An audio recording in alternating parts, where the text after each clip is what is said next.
Hello everyone, I'm finally back with a card video and finally getting over this cold that I have had for almost 2 weeks. It has been hell.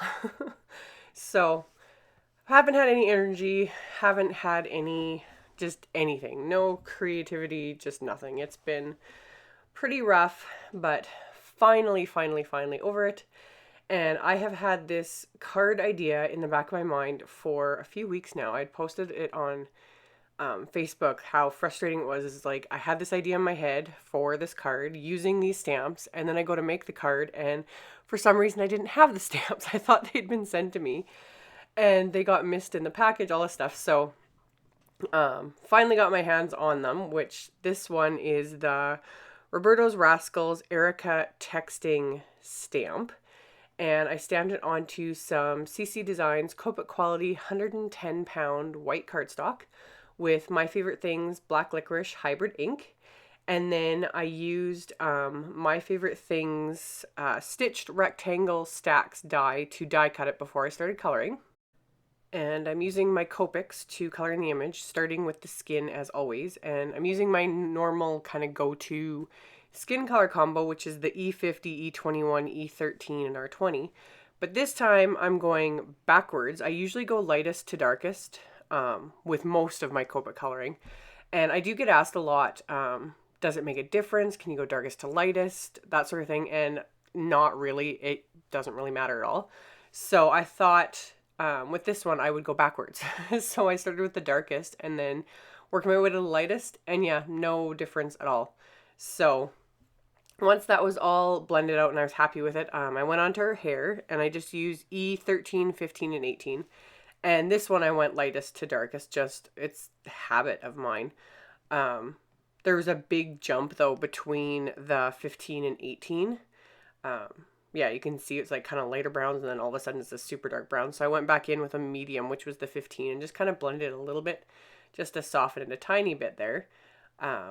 And then for her jeans, I went darkest to lightest on this one. That's one thing that I find helps going darkest to lightest is it blends a little bit easier and it doesn't oversaturate. That's something I do still even now struggle with sometimes is when you go lightest to darkest, by the time you start adding your darker colors and then going back and blending out and doing all that stuff, it's really easy to oversaturate the cardstock. And that's when you start getting the bleeding outside the stamped lines, and it starts getting a little messy and blurry looking. So I'm finding if I start with my darkest, lay that down and then work my way up to the lightest one, it's a little bit less blending. So you're not kind of going back and forth as much like I normally do. And two, I'm not oversaturating, which is saying something considering I almost always use 110-pound weight cardstock for my Copic coloring, which is very thick. So it gives you that extra kind of wiggle room to blend. But yeah, honestly, either way works. When it comes to coloring in general, not just Copics, anything, do what works for you. There are no rules. Just play, have fun, experiment, and whatever works for you and whatever you're comfortable with, just do it. So I go back and forth constantly, and I'm always liking to learn new techniques when I have the time. And another thing here with the purple, if you're only using two colors here, I was only using V22 and V25, and to get it to blend a little better, I just scribbled the 25, which was the darker, onto the acrylic block, and then picked it up with my 22 and used that to kind of blend them a little bit better on her shirt because they weren't blending as nicely as I wanted. So really easy, and that especially works if you don't have a lot of Copic colors and you're still trying to build up a collection and you don't have, several colors to blend. That's one way to get around it. So after I did the purple, I used some grays for kind of I made it more gray than white, mostly because I'm just going to match the pattern paper I'm planning on using on the base of the card. So I used the cool grays for that. And then for the ground she's sitting on, I used warm grays because that's just my kind of habit and go-to. I love using the warm grays for ground. So started off with the W5, then W3, W1, and then W00. And that just kind of gives it that more mottled, blended out effect for the ground. And that was it for the coloring. So the set I'm using for the sentiments is my own teen scene stamp set. And this is what spurred on the whole idea. It's one of those things, you wake up in the middle of the night and this idea just pops in your head for a card. That was what happened with this. I just pictured this image sitting here on the bottom of the card front and then stamping a bunch of the sentiments from this set above in gray, kind of floating up away from her phone, because texting, hello. So I took a whole bunch of the sentiments from this set that I had made with the little hashtags in front of it, and I'm just inking them up with Memento's gray flannel ink. And then some of them I'm stamping off once, even twice on some scrap grid paper, and then just stamping it above the image here on this cardstock. It doesn't need to be perfectly straight. I know I'm super OCD. I've said it a million times. But with this, I stamped it as straight as I could with eyeballing it without using a stamp positioner. One, because I don't have a ton of time right now.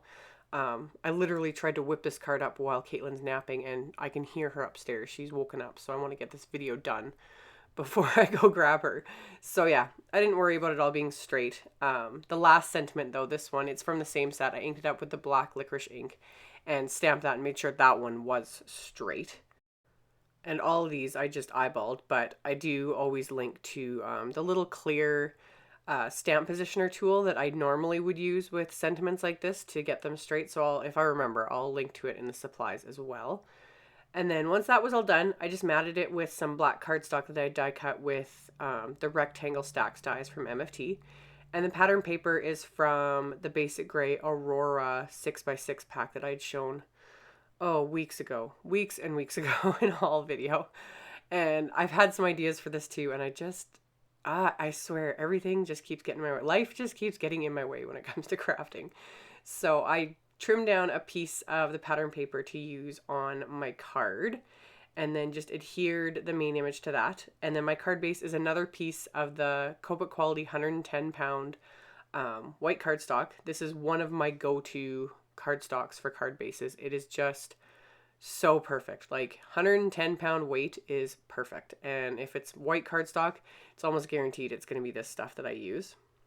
So I used my Score Buddy or Score Pal, the Score Buddy, the little one, to score that cardstock. So it's a standard A2 size card, so 4¼ by 5½.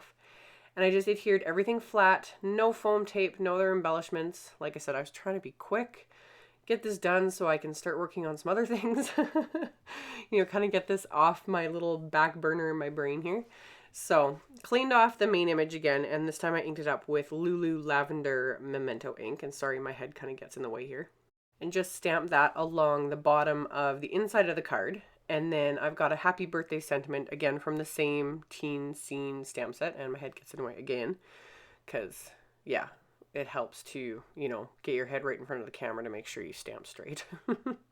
So stamp that with a black licorice ink. And then I had a little bit of leftover pattern paper from the front.